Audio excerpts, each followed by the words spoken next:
Meron po akong katanungan para sa prosecution. Sa akin pong mga kaibigan sa prosecution. Napakahalaga po sa bawat pagdinig ay yung nagsasabi ng katotohanan. Tama po ba? Tama po. Opo.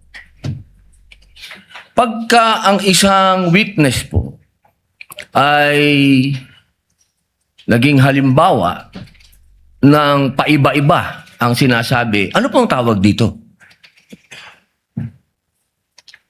Di ba po kasinungalingan? This is a hypothetical question, Apo. Your Honor. You are not referring to any particular witness? Si Las Cañas po. Yung inyo pong pinakitang affidavit, Your Honor? alam niyo po, hindi pa po ako tapos, kaibigan. Alam niyo po, napakalungkot po para sa amin na marinig na merong kayong ibinigay na affidavit na nabahiran dito po sa loob ng Senado. Dito sa plenaryo ng Senado ay nabahiran ng matinding masasabi nating kasinungalingan sapagkat magkaiba ang kanyang sinabi. October 3, 2016, sinabi niya walang kinalaman ang Pangulong Rodrigo Roa Duterte. February 20, March 6, na iba na ang istorya. Ang tanong ko po, ano ang tawag sa taong paiba-iba ang sinasabi? Di ba po sinungaling? May I answer, Your Honor? Opo, opo. Kagaya po ng aking binigyang linaw kanina. At paulit-ulit na rin pong sinabi ng ating presiding officer. Pakisagot na lang po kasi yun lang po ang tanong. Tama po ba o mali na tawaging sinungaling ang taong iba-iba ang sinasabi? I'm sorry, Your Honor, but I need to qualify my answer. Mr. Presiding Officer, isang simpleng tanong lang po. The lead prosecutor may agree or disagree or state a different characterization. I can state a different characterization if I'm asked by the good Senator Judge. You may disagree or agree with the Your statement Honor. of the Honorable Senator Judge Padilla. Feel free to say no or yes, Counsel. Kagalang-galang ng mga senator judges at sa atin pong mga nanonood na kababayan. Dahil binanggit po ng kagalang-galang na Senador Robin Padilla ang pangalan at ang affidavit ni Arturo Las Cañas, nais ko pong linawin ang kanina ko pong manifestasyon.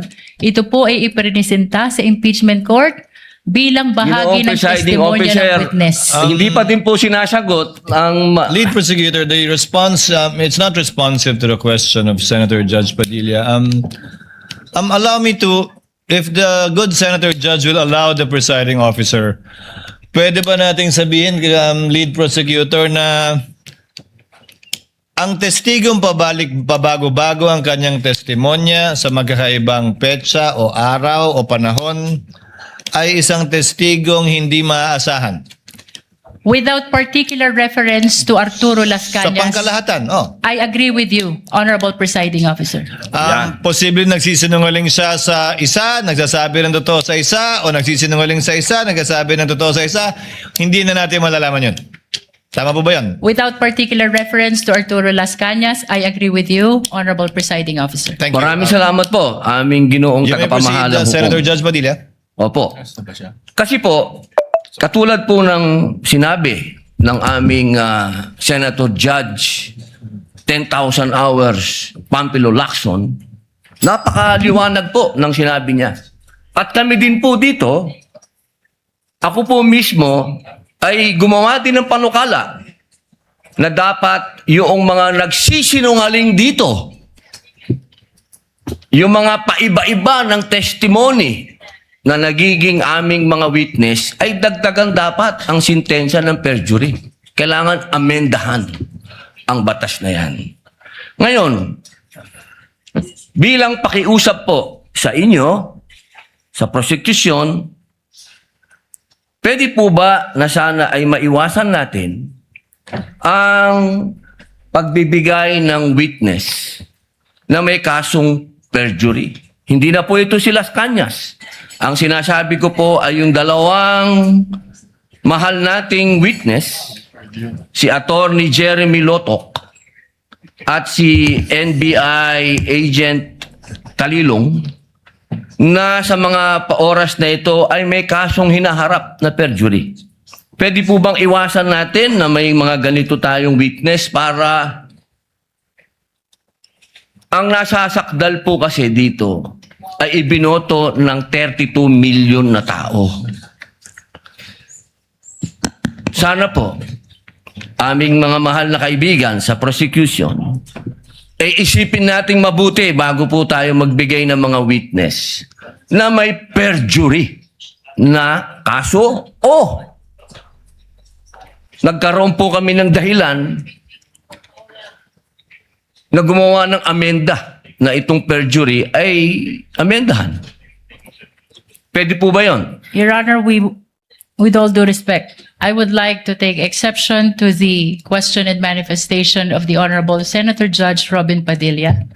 First of all, we were able to verify already that there are no cases pending against the prosecution witnesses. In addition, Your Honor, and only to respond to the concern of the Honorable Senator Judge Padilla, ang conviction po ay hindi ground for disqualification unless it is final and unless it is punishable by more than 1 year and that the crime constitutes moral turpitude. Alam niyo po, napakaganda po ng inyong sagot. Sana hindi one-sided ang ating persecution. Ano? Kasi, alam niyo, pag kayo ang pagpabor sa inyo, alam niyo, bawal po ang ginagawa. Kindly maintain Presiding order officer, within the bawal po court. ang ginagawa nitong nasa harap natin, nagkukomento. Kindly maintain order in the court. The Sergeant at Arms, by authority of the Senate President, is directed to kindly maintain. Hindi po Order in the sila allowed mag-ingay. Korte po ito. Thank you. You may proceed, Senator Judge. Who was speaking? Ako po. You may proceed, Senator Judge. I was Padilla. interrupted. With due apologies. So, ibig niyo pong sabihin, yung mga senator judges dito ngayon na humaharap sa kaso na hindi po pinapayagan ng ombudsman at hindi pa rin sila guilty, ano pong ibig niyo sabihin? Your Honor, with all due respect, ang question niyo po kanina ay kaugnay ng pagtistigo.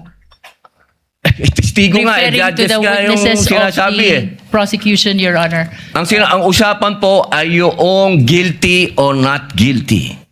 Okay? So, tatanong na po ako ng bago. Opo. Pwede po ba? May I be clarified, Your Honor, on your last question about the senator you said are facing cases? Lead counsel, I think that was more Alam of niyo a- po, malinaw na po yung sinabi ko and wala po kayong karapatan magtanong Hindi, sa Senator Judge. diliwanagin ko nga po. I think Senator Judge Padilla was making a manifestation and not posing a question to the lead prosecutor in relation to our two colleagues. You may proceed, Senator Judge Padilla. Maraming salamat po, Ginoong tagapamahalang hukom. Pwede na po ba tayong mag-advance ng katanungan? Yes, Your Honor. Apo. Yung pong sinasabi ninyo, bakit nyo po nababanggit ang ICC dito? Ano po ang kinalaman ng ICC dito sa ating pagdinig? With all due respect, Honorable Senator Judge Robin Padilla, kagaya po ng nabanggit ko na at marahil panglima ng banggit ng presiding officer. Nabanggit po ang ICC, kaugnay ng affidavit ni Las Cañas na ipirinisinta po ng prosecution bilang bahagi lamang ng testimonya ng witness at bilang bahagi ng naging investigasyon ng Special Task Force ng NBI. Maraming salamat po. Senator Judge Padilla will please wind up. You can Opo. avail of a second round if you wish. Opo. Maraming